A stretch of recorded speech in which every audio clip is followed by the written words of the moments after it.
Саламатсыздар ма, құрметті әріптестер. Бүгін квал тесттен келген есепті талдайтын боламыз. Нұсқаны. Өткен нұсқада біз соның жалғасын жалғастырамыз.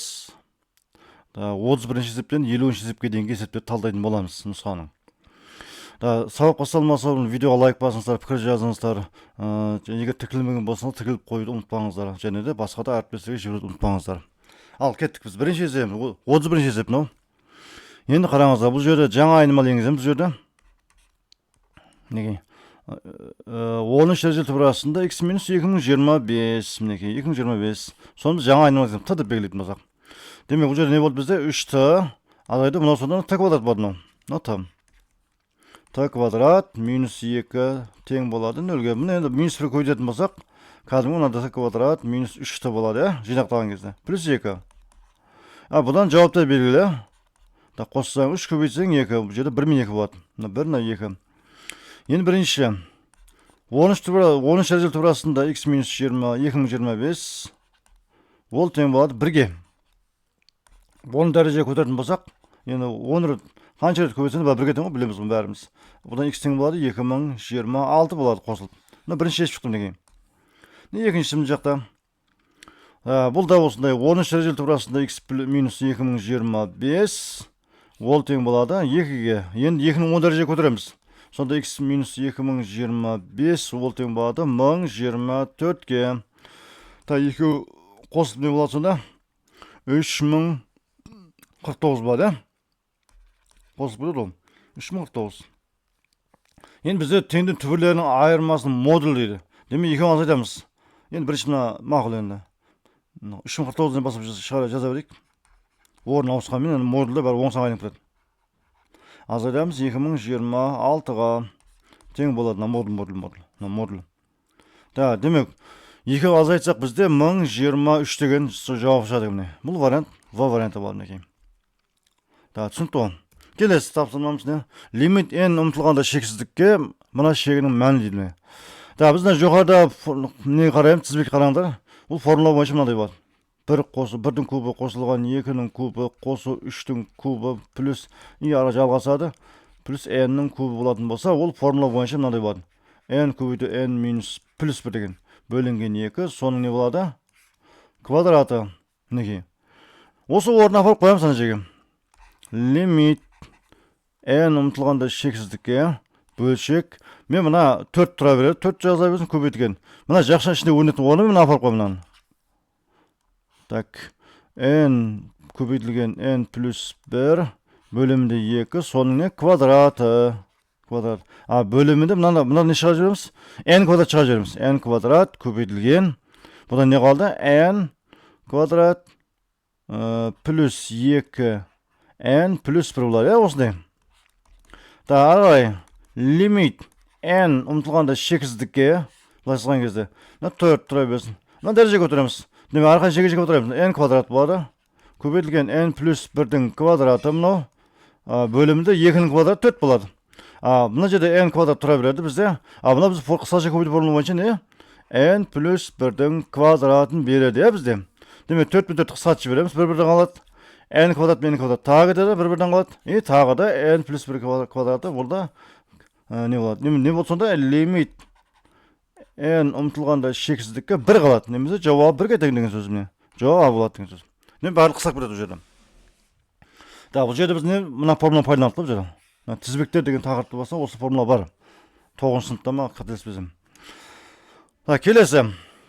3, 9, 27 сан тізбегінің алғашқы 6 мүшесінің қосындысы. Демек, бұл жерде геометрия прогрессия. V1 бізде 3-ге V2 9 V3 27. Енді бір Q еселін тауы болады деген сөз. Демек V2-ні бөлеміз V1-ге. 9 бөлінген 3 немесе 3 демек еселігі де 3-ге тең болады деген сөз. Енді алғашқы 6 мүшесін қосы S6. Тікелей формуланы жазып жіберейік. V1 көбейтілген Q 6 дәреже минус 1 бөлімінде Q минус 1. Жақсы, бізде V1 3-ге тең. 3-дің 6 дәрежесі азайды 1 болады. Бөлімінде 3 алу 1. Жақсы. 3 тұра береді. 3-дің 6 дәрежесі 729, бір азайтсақ 728 болады. Бөлімде 2 тең 3 көбейтілген. Мына екен қысқартып жіберсек, бөліп жібереміз. Сонда не қалады бұл жерде? Қазір бұны есептейтін болсақ, қазір 720 300 қазір. Бұл болады 364-ке тең болады екен. 364. Бұдан 3-ке көбейтетін болсақ, 1092 деген жауап шығады екен. Бұл жауап А варианты бар екен. Міне. Түсінікті болса, келесі тапсырма өтейін, әріптестер. Келесі функцияның алғашқы функциясын табыңыз дейді. Демек, үлкен fx табылады. Біз ең алдымен x дәрежесін келтіріп аламыз. Бұны бәріміз білеміз, x квадрат көбейтілген x-тің 4 бөлінген 3 дәреже болады, қателеспесем. Екеуі қосылып, сонда не болады? 3-тен 6 10 бола ма? 10 ғой. Демек 10 бөлінген 3 дәрежесі. Енді алғашқы функция табамыз соның. fx. Демек x болады 10 бөлінген 3-ке 1-ді қосамыз, және дәл солай дәреже қандай болса, бөлім дәл солай болады деген сөз. Плюс с. Енді есептейтін болсақ. X дәрежеде 13 болады, бөлінген 3. Дәл солақтан 13 бөлінген 3 болады бөлімінде. Плюс тең. 3 мына бөлімде 3 мұ жаққа кетеді, көбейіп сатылы бөлшек бойынша. 13 бөлінген 3 және тағы бөлімде 13 болады. Міне осылай. Ал енді түбірден жазатын болсақ, бұны қазір мінекей 3 тұра берсін. X-тің мынау. Енді қараңыздар, 13 дегеніміз, 12, мына екеуі қосындысы ғой міне. Мінекей. Осылай ғой. Мына 4 болады.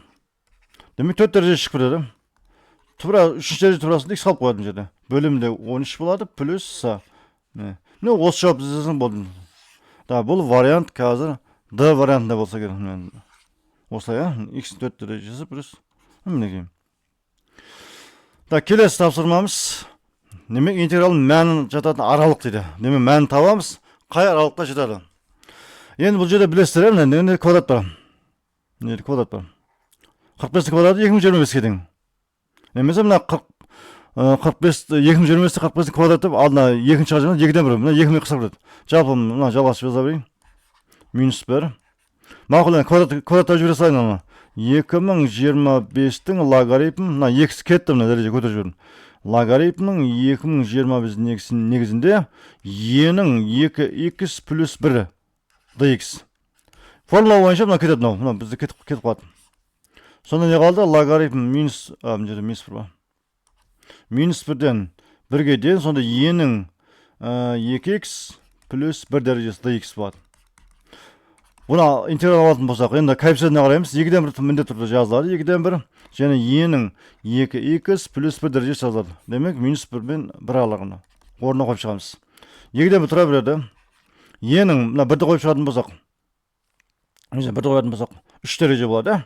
Азайтылған 2-ден 1, e-нің неше дәрежесі болады? Минус болады, минус 1 дәрежесі болады, минус 1.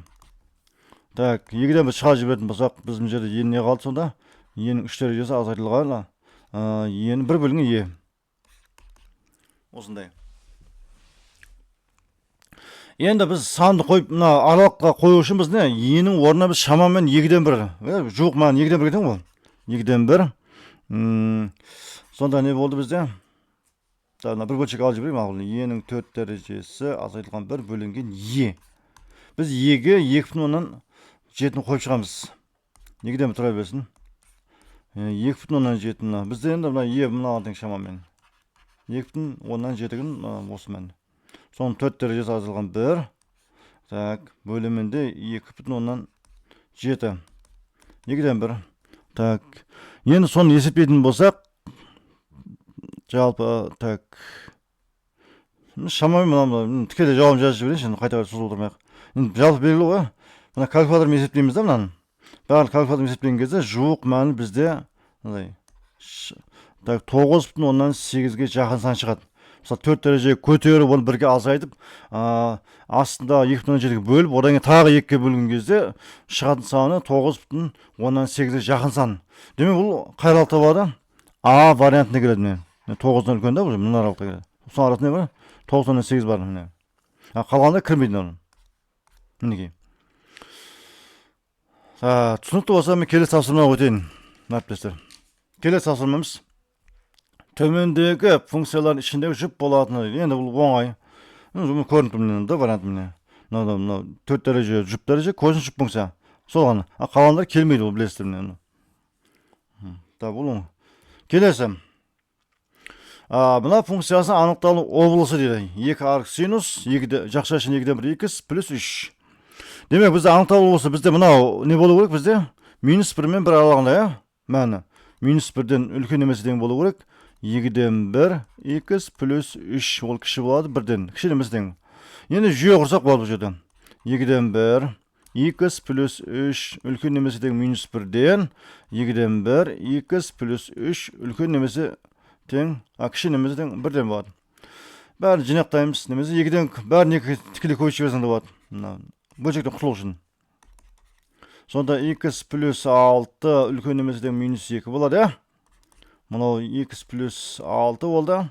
Кіші немесе тең болды 2 болады деген сияқты мінекей. Енді есепте оңай болу үшін істеп жатырмын да бұл жерде. Мынау -8 болады. Мынау -4 болады, Немесе шыққан жауабы -8 бен -4 аралығында болады деген жауап не В варианты келеді мінекей. Келесі тапсырмамыз.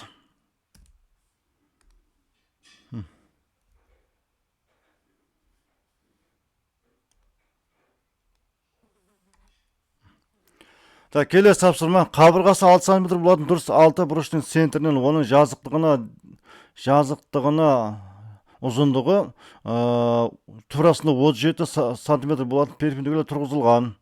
Перпендикулардың төбесінен 6 бұрышының қабырғасына дейінгі арақашықтығы болады. Жақсы, міне 6 бұрыш аламыз, не? Тең қабырғалы, барлық қабырғасы 6-ға тең болған. Неге? Енді мына жерден аламыз, не былай. Осы пирамида кәдімгі. Не? Мына жерде тағы біреу бар. Мына жерде тағы біреу бар, не? Енді бізге мынаны сұрап жатыр. Бүйір жағы бар мына. Мысалы, мына бір қабырға бар, мына 6 бұрыштың. Мына былай кетеді, 6 бұрыш кетеді қабырға. Мына перпендикуляр түсірген, мына перпендикуляр. Міне осы міне. Қақ ортада мына. Міне. М сұрап жатыр біздерде. Мына H. Біз H турасында 37-ге тең болады. Бізге мына кіші R мынау. Мына бізде іште сызылған шеңбер жасайтын болсаңыздар, осы аралық не болады бізде? Мына кіші R. 6 бұрышқа іште сызылған шеңбердің радиусы болады. Бұл кәдімгі фибоға не шықты бізде? Тікбұрыш, үшбұрыш. Биіктігі мына M-ді біз R тауып аламыз жерден. R тапсақ, ары қарай біз мына апофемін табамыз. Біздің сұраққа жазған перпендикуляр төбесінен 6 бұрышының қабырғасына дейін, қабырғаның қақ ортасына аласыздар міне. Бұл апофема кәдімгі. Пирамиданың апофемасы, бүйір жағының биіктігі да бұл. Соны сұрап алдым. Біз ең алдымен радиус тауып аламыз керек. Кіші радиус. Немесе 6 бұрышқа шешілген шеңбердің радиусының формуласы бізде мынау жазылған. А бөлінген 2 тангенс 180 градус бөлінген 6 болады. Енді бізде n 6-ға тең ол. Себебі 6 бұрышты болады. Қабырғасы 6 болады. Дұрыс 6 бұрышты. Демек, n бізде 6-ға тең. Соның үшін 186-ға бөлеміз. 6 деп қоямыз жерге. А бізде 6-ға тең мына берілген қабырғасы 6 деп жазып қойды міне. 2 көбейту тангенс 30 градус болады. 186-ға бөлетін болсақ, бұдан міне 6 міне қысқартып жазған болады жерден 3. Демек 3 деп жазамыз жоғары. Бөлшектің алымы 3 болады. Міне 6 3. Демек, бөлшектің алымы 3. Тангенс 30 градус түбірасында 3 бөлінген 3. Демесек 9 бөлі түбірасында 3 немесе 3 түбірасында 3 болады бізде. Бұлай жазылды. Енді болды. Пипаға қоямыз енді. Апофемін табамыз. Түбірасында 37-нің квадраты плюс 3 түбірасында 3-дің квадраты. Міне осылай шығаратын болсақ, біз жауабын табамыз. 37-ні қосамыз. Нешеге мынау? 27 бола ма? Демек, екеуін қоссақ бізде түбірасында 64 болады. Екеуі. Бұдан 8 шығады деген жауабы Д. 8 деген жауапты аламыз. Құрметті әріптестер. Келесі тапсырма өтемін мен. Енді қараңыздар, бұл жерде Геронов формуласымен есептеп қойған. Бұл жерде 3 қабырға берілген. Бұл жерде 3 қабырғасы берілген. Мынау ауданы S, ауданы 3 бұрыштың. Мынау қабырғалары А, В, С. Демек 3 қабырғасы бойынша табылған аудандары. Так, енді ана мәтінді оқып отырмай қояйын, төменде кесте қабырғаларының ұзындықтары олардың ауданында бүтін сандармен өрнектелетін үшбұрыштың туралы мәліметтер көрсетілген дейді. Енді бұл жерде ғалым туралы мәліметтер берілген, енді бұны оқып отырмай қояйын. Да, міне, ауданы 36 сантиметр болатын геron үшбұрыштың периметрі. Демек 36 міне жеті ғой, міне. Мына периметр бар, міне 9, 10, 17, 33-ін қосып жатыпты. Демек периметр үшбұрыштың. Демек 9 плюс 10 плюс 17. Үшеуін қосса қанша болады? Мына 19, 36 бола ма? Демек периметрде 36 болады екен әріптестер. Периметрде 36-ға тең болады екен. Түсінікті, өзі мәлімет беріп қойды міне. Ауданы 36 сантиметр, өзі бірақ 36 екен. Демек сол қабырғалар 9, 10, 17, 33-ін қоссақ, бізде не? Периметр. Келесі, ауданы 90 сантиметр болатын геron үшбұрыштың жарты периметрі еді. 90 дегеніміз қайда? 90 деген міне, соңғысында. Мына үшеуін қосып екіге бөл деген сияқты да ол. Демек жарты периметр. Енді пынды тікелей жазайыншы. 12 плюс 17, мына 17, мына сәл қате жазып жеттім. Қазір турлап жіберейін. 17. Да, 17 қосамыз 25-ке бөлеміз 2-ге. Да, енді есептейік. Мына екеуі бізде 37, 17 қосатын болсақ 54 бола ма? Солай деп есептеймін. Да, қайдан есептеп қой қазір. Так, 29 болады, 2, 17, 12, 29, 54 болады, дұрыс. Соның жартысы. Ол 27 деген болады. Ол 27 деген В вариантта бар, мінеке, құрметті әріптестер. Енді қиын емес тапсырмалар. Да, ауданы 42 болатын геron үшбұрыштың биіктіктерінің қосындысы. Ал енді бізде ауданы берілген. Бізде формула бар, S үшбұрыштың A, H, A2-де бөлінген 2 болады. Осы формула пайдаланамыз. VH, SH деп үшеуінде 3 биіктік тауып аламыз. Демек, бұлар не болады? Биіктік табатын болсақ, 2 көбейтілген S болады, бөлімінде қабырғалар ең. А деп қойшы. Мінекей. Жақсы, H1 табамын. 2-ні көбейтемін. Да, бізде 42 болатығын дейді. Демек 42 болатын қай жақта? Міне. 3-ші қатардагын. 3-ші қатарда. Демек 7-ні аламын, 15 и 20. Осыдан. Да, мен 7-ні аламын бірінші. Демек ауданы 42, соны 7-ге бөлемін. 7-ні алып жатырмын. Мінекей. Так, мына екі қысқарып 6 болады. Бұл неге? 12 шығады, 12. Бірінші биіктік 12 болды. H2. Енді 15 аламын. 2 көбейтілген 42 бөлінген 15. Так, мына жерде қысқартатын болсақ, әрқайсысын 3-ке қысқартсақ, мынау 5, мынау 3-ке бөлсе қанша болады? 14 бола ма? Демек 28-ді бөлеміз 5-ке. Бұл болады 5,6 деген сияқты, қателеспесем. Дұрыс. Енді үшінші H3. Енді үшінші қабырға 20 бар. 2 көбейтілген 42 бөлімінде 20, үшінші қабырғасы. Да, 84-ті бөлеміз 20-ға, әрқайсы 4-ке қысқартсақ, мынау 5 болады. Да, мынау 21 болады, қателеспесем. Солай емес пе? Так, дұрыс қой. 21 бөлінген 5. Немесе оны 5-ке бөліп болсақ, 4,2. Енді үшеуін қосамыз. H1 плюс H2 плюс H2. H3. Демек, біріншісі бізде 12 шықты. Қосамын 5,6 плюс 4,2 деген жауапты. Үшеуін қосатын болсақ, біз сұраған нәрсені табамыз. Үшеуін қосқан кезде 21,8 деген жауап шығады деген. Мінекей. Да, келесі тапсырма өтеме түсінікті болса, демек біз таптық. Ауданы 60 болатын геron үшбұрышына сырттай сызылған шеңбер ұзындығы дейді. Сырттай сызылған шеңбер ұзындығы 60 деген қай жақта міне? 60 деген міне тұр міне. Мінекей. Бірақ 60 бар екен. Демек, қабырғалар 6, 25, 29. Бізде радиус формуласы тауып белгілі. A көбейту V көбейту S бөлімді 4S үшбұрыштың формуласы міне. Осыны қоямыз орнына міне. 6 көбейту 25 көбейтілген 29 бөлімді 4 көбейтілген 60. Өзі айтып қойды. Орнына қойып шығарсақ болды. Қысқаратын сандарымыз қайсы? 25 пен 60 қысқартып жіберген, кішкене жеңілдеу болады. Мынау енді 5 болады. Мынау 15. 5 қысқартып 12 деген. 12. Мынау 15 емес 12 болады. жазып жіберейін қазір міне. 12 мінекей. Да, енді 6 мен 12 тағысқансақ, мынадан 2 қалады, мына жерден шығады 1 қалады. Болды ғой, қалақ сұрамайды оны. Демек 5 көбейту 29 бөлімінде 8 мінекей. Дәл сондай санды. Жақсы, енді 29-ға 5 көбейтетін болсақ, біз қанша болады?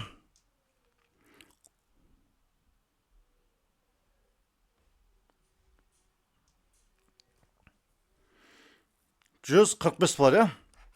145. Енді бізде ол енді не болды? Радиус болды. Радиус бізде 145 бөлінген 8. Мінекей 8 болды. Ал сырттай сылған шеңбер радиусының ұзындығы дейді. Бізде ұзындық формуласы мынандай болады. 2πr. Ана ердің орнына қойып өтеміз. 2π тұра береді. Көбейтеміз. Радиусының орнына 145 бөлінген 8. Қысқартып жібереміз. 4 болады. Сонда аралас біршіге ауысырайықшы. 4-ке бөлеміз 145-ті. 3-тен береміз. 2, 25-дің ішінде 6-тен береміз. Қалдық 1 қалады. Міне жауабы. 36,4-тен 1 пи. Бұл вариант А вариантта бар екен. Ол емес. А вариант келді. Қателестім. Бұл вариант С вариант екен. 36,4-тен 1 пи. Келесі тапсырма. Аудандары 84 болатын геron үшбұрыштарына іштей сызылған дөңгелектерінің аудандарының қосындысы. Демек қараңыздар, бұл жерде үшбұрыштың іштей сызылған шеңбер дөңгелектерінің аудандарының қосындысы. Так, 84 болатын 2 бар жерде. Мына біріншісі мынау бар, екіншісі міне екіншісі мінекей. Демек бізде біріншісінде А1 13, А1 тең болады 14, С1 тең болады 15. Бұның ауданы неге де 84 болады деген сөз. А2 енді екінші қабырғасын қараңыздар. 10, 17. 10, В2 17, С2 бұл да 21. Бұның да ауданы не болады бізде? 84 болады деген сөз. Енді геron формуласына геron үшбұрыштарына іштей сызылған дөңгелектің аудандарының қосындысы, дөңгелектің аудандары. Демек, үшбұрышқа іштей сызылған шеңбер бұл қандай болатын еді? Бізде формула бойынша кіші r болайықшы. S бөлінген жарты периметр енді. Жарты жидық бойын жарты периметр. Осы формула бізде. Демек, R1 табамыз. R1 дегеніміз 80-де тұра береді. Мына үшеуінің қосындысының жартысы. Астын жазамыз. Бізде жарты периметр ғой. Жидық бойын жарты периметр. Түсінікті болу үшін. 13, 14, 15 қосып 2-ке бөлеміз. Үшеуін қосса 42, жартысы 21. Ол не болады? 4-ке тең болады. R2. 10, 17, 21. 80-де тұра береді. Соның жартысы міне. Бұл жерде есептейтін болсақ. 17-ні 21-ді қоссақ, бізде 38, 48. 24 болады, жартысы 48-дің. 4-ке бөлетін болсақ, бұл калькулятор бөліп жіберейін қазір. Қандай да 10-дық бөлшек шығу керек.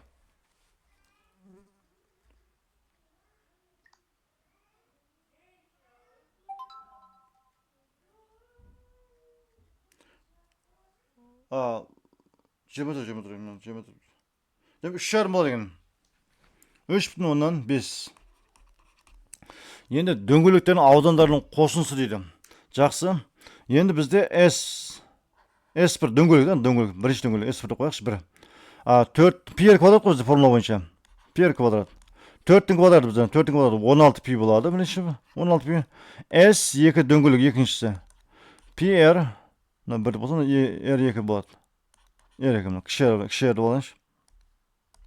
Жауап түсінікті қоя. R2 квадрат.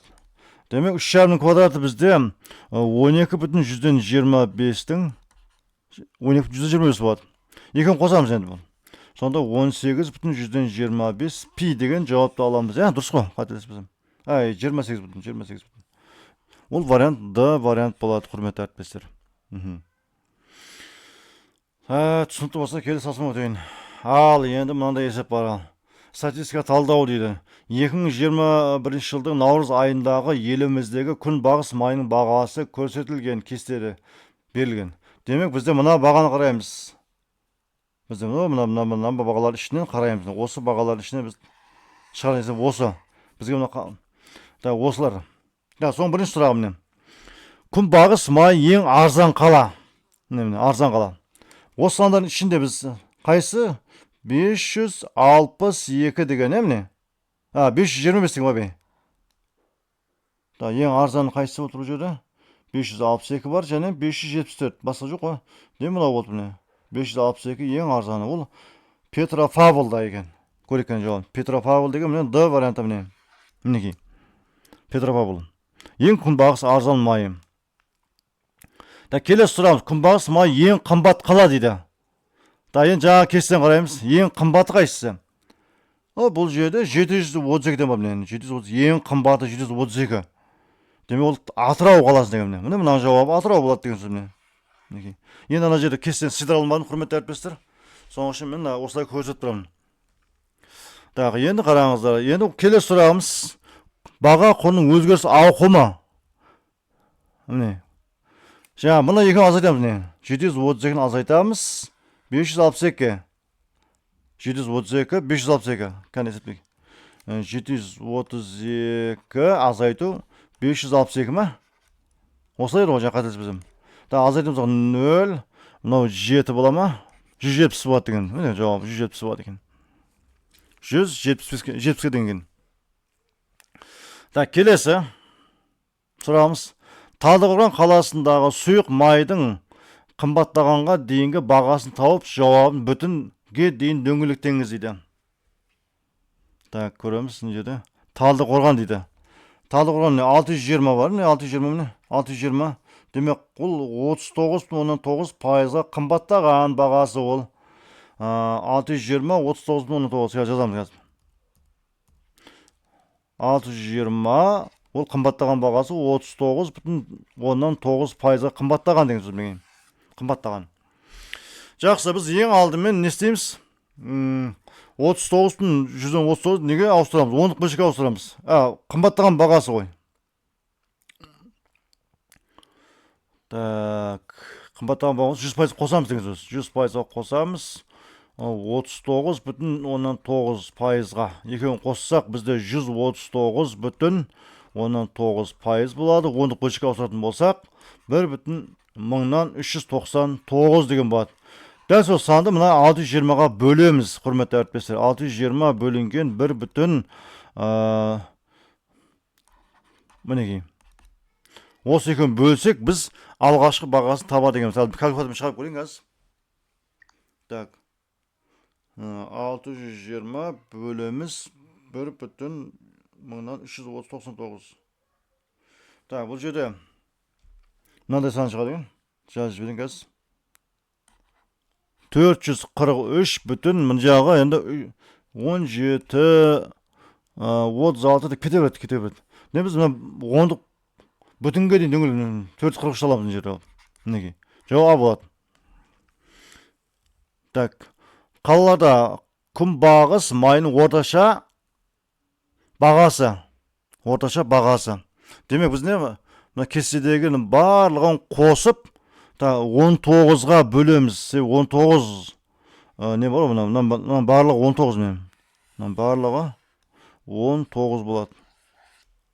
Соны қосып 19-ға бөлетін болсақ, қазір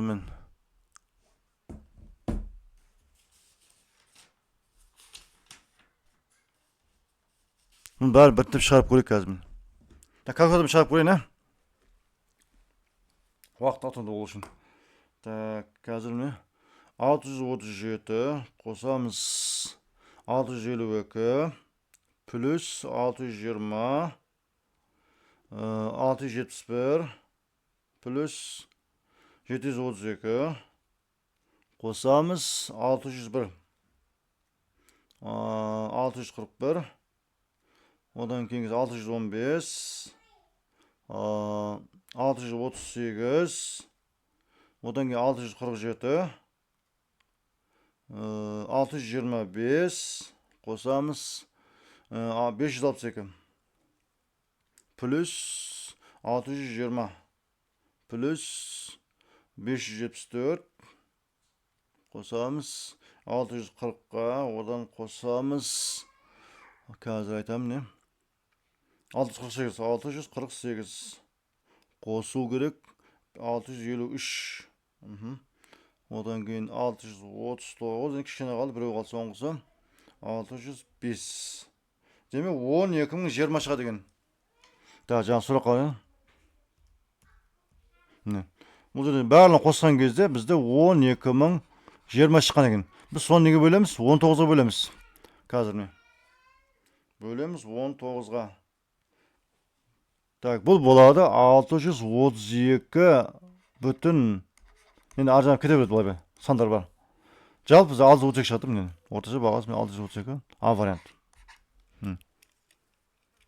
Демек күнбағыс майының орташа бағасы 632 теңге болып тұр енді. Да, егер де видео ұнаған болса лайк басыңыздар, пікір жазыңыздар, тағы да әріптесті таратуды ұмытпаңыздар. Егер канал тіркелмеген болса тіркелуді ұмытпаңыздар. Сау болыңыздар.